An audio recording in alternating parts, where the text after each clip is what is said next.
Well, hey everybody, it is Dave, and Bo is around here somewhere. There she is. Good morning, Bo. Happy Saturday, everyone. It is Saturday, December the 6th, 2025. This is the end of season 3. It's episode 52. We've done this for 3 years. Walking around the garden, hanging out with Bo, and seeing all the beautiful flowers and plants growing.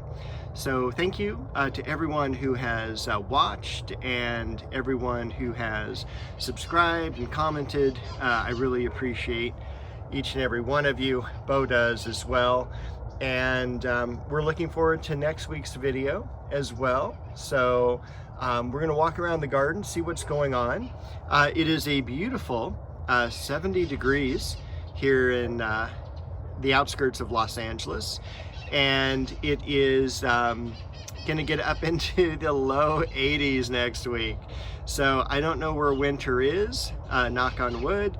I don't want it too cold, but it's also kind of hot for, you know, Christmas. So let's take a look around the yard while Bo gets some sun herself. We've done some pruning. We've cleaned out all the leaves from some of the maples. This is Red Dragon here, and it's completely cut back and pruned and everything like that. I see one leaf I'm gonna have to get right now just to make sure that's nice and clean. I need to cut back all the irises. This is Iris nata. Let's go into the garden and see what's happening first. Most of the leaves have fallen off of the flowering apricot. A lot of weeds to clean up. I love the foliage change on the apricot, regular fruiting apricot. This is a royal or Blenheim. Cherry tree, also nearly denuded there. This is what Southern California is like for those of you watching in other parts of the US and world. We have a lot of new growth and a blossom to open. So this is Lynn Anderson. This is probably one of the late ones I'll prune back. But I did start pruning earlier. Bo has decided to join us too, because I think she's headed over to the cat mint. Hello, Bo. Got some beautiful Queen Elizabeth roses.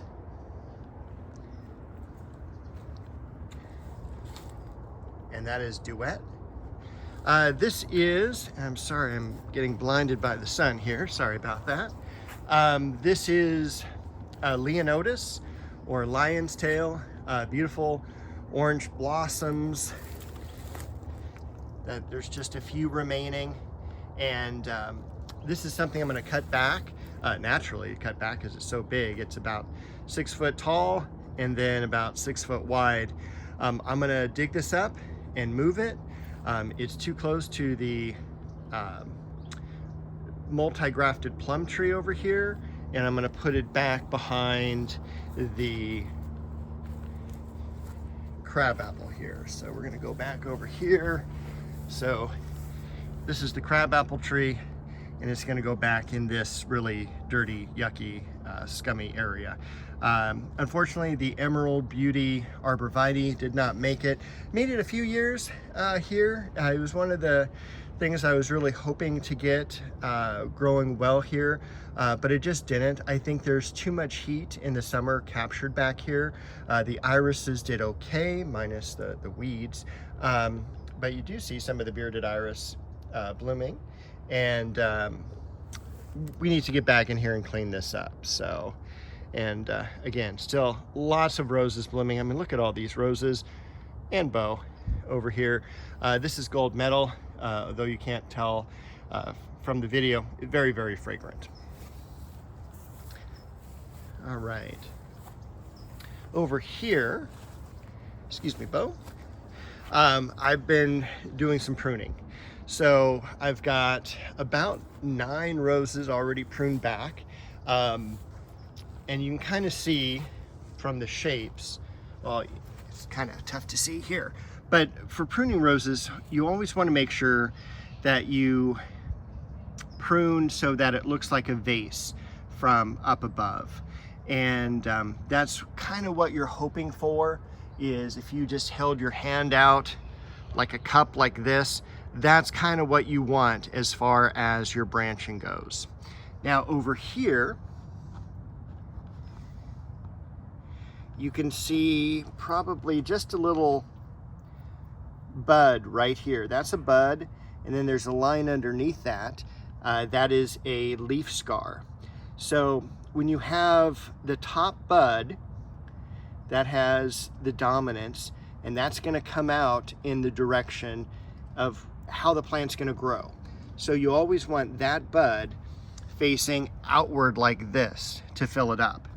And if, let's say, I didn't want this bud facing out, I would go to the next one further in that's maybe over here to grow that way. So you can direct the way that you grow roses, and probably in a later video, and I know I've done it in an earlier video, probably about a year ago, kind of showing how you can kind of manipulate the way roses are going to grow.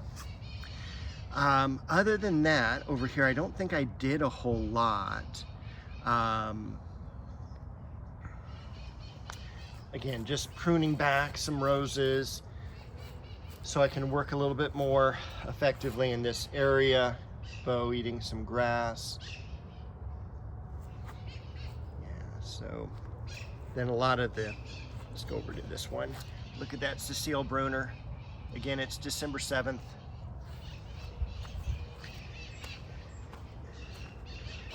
Lost a lot of leaves on the Sangugaku.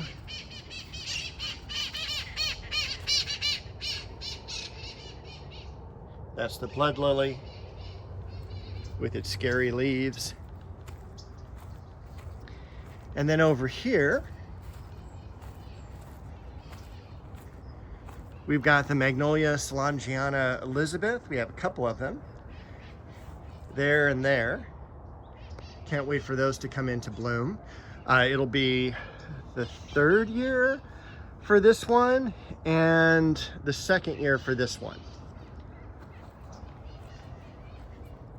This is a seedling of a guava from my neighbor's house. That's last year's Brussels sprouts and last year's celery. So a couple plants survived the year. We're still about another week or two away from pruning this Bloodgood. However, this one got pruned a little bit over a week ago. I think it was in last week's video. Got a lot of weeds to pull out of this area, and it just makes me mad because I just pulled all the weeds and I didn't mulch. So all these weeds just came back so quickly, and it's just so much work, especially when you want to do other things in the garden. Now over here, the plant around the base of this is Liriope spicata silver dragon. We've got a cool Aglamorpha fern in the back. I do cover that up on if we do have frost nights. It is kind of a cold area back here. Take a look also, and I showed this last week. This is the Heliotropium Ecuador blossom. It is so beautiful, and when you're right up to it, it smells like springtime in a nursery. That is the way I describe it. My dwarf Japanese maple here, Makawa Yetsubusa. The plumeria is even holding its leaves really well this year. This is the 2nd year for that. Worked a little bit in this area here. So I had one gigantic rock that was over there, and I thought it was not as gigantic as it was. I guess I had actually buried it the last time just to bring the height of it down and the bulk of it down, kind of like an iceberg. And I had to do the same here. So I put it over here, and it's like, it looks silly sitting on top of the ground. So I did bury it into the ground a little bit more, so Bo could also perch herself on it while she's watching for lizards up in the ivy. The New Guinea impatient doing really well back here, surprised, because we have had some cold nights. The Shasta daisies, they're doing okay after they're split. I do need to mulch this area as soon as I get some of this more old St. Augustine out of the way, and to blend it a little bit more with the existing planter bed. I'm going to do a little bit more work over here behind the light, and then I'll probably mulch the area. I also need to kind of pull back some of the yarrow. It's just too big of a clump, and I honestly, I don't like it as much. So I'm probably going to clean at least some of the left-hand side away. And I know I've got some daffodils coming up right in this area here, so I want to make sure that they come up really nice and not having to deal with the yarrow. And I replanted that too. And that is a carex over there. I really like carex. All right, deciding what to do here. And I really like how the Shishigashira is kind of at the front of the bed, and it stays pretty compact. It's a tight grower. It is gonna get big, 8 to 10 feet. And it has plenty of room to do that here, but it allows me still to see the plants around it and to provide a little bit of shade for them. So I'm just not sure if I want to have the next Japanese maple here with some plants around it, or like this one here, have it more back in the background. So I'm not sure. Anyway, that's thought for another day. This is Gemini.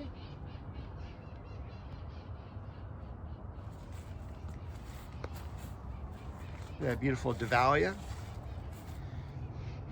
For those of you who haven't watched my program, this is actually a gift I got in 1986 when I was working at my first nursery, and it was so fantastic. We were cleaning out parts of the nursery in the shade and doing all the ferns, and this one had rotted back to the bulb, and we couldn't sell it in the nursery because, you know, it's just a dirt in the pot. And the lady who I was working with gave it to me, planted it up in a container. She said, here, take this home.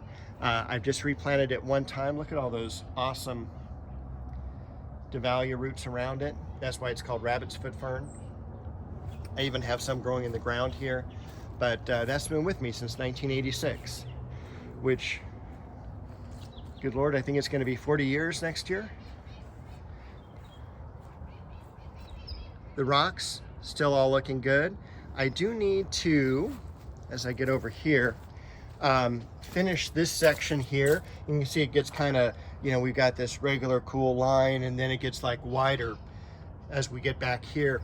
I had originally done that because I was storing all the extra rocks. So what I kind of need to do is reshift the rocks to make them like, so there's like one big and one small rock instead of two big rocks side to side. And I can take more of those rocks and put them down at the end and finish this bed. So after the bed's finished, I can work also on this back wall. You can see kind of the trumpet vine and ivy that I worked with prior, and then stuff I have to get into. Other than that, we got Orange Dream back here. We've got a Forsythia. I don't think there's anything to talk about back in the area here. A lot of this got beat up by the rain. We have some New Guinea impatiens blooming though here. And also really cool Wandering Jew. We've got the Hemananthus here, and we've also got this one back here that's died back to the bulb now for dormancy. And then this got beat up by the rain a little bit, but I need to also transplant that into a slightly larger pot. What was cool, what I wanted to show you, if, excuse the camera work, look at the little Joe Japanese maple. This was green 2 weeks ago. And with the colder weather, the term is senescence, that makes everything turn fall color. So anyway, I thought that was really cool. I'm gonna put it back now. And hey, look who's here. Look who's here. Hello, Bo. And I think that's everything I needed to show you. Can't wait to get these planted out in the yard. We might have our first leucosium bloom already. I mean, that is how cool leucosium is. It just comes up and it begins to flower immediately. And we do have a flower on that viola. All right.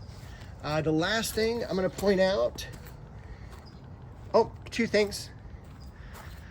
I have complained the last couple of videos that paper whites do not rebloom very well. This year, they're reblooming really well. I've got a couple buds here that have already opened.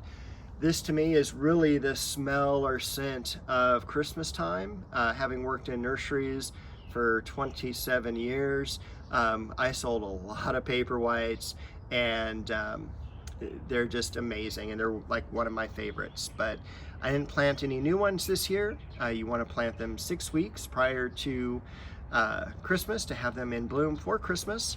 But these had just come up and been foliage for a year or so, and now they're blooming. So I'm very happy. All right, moving on.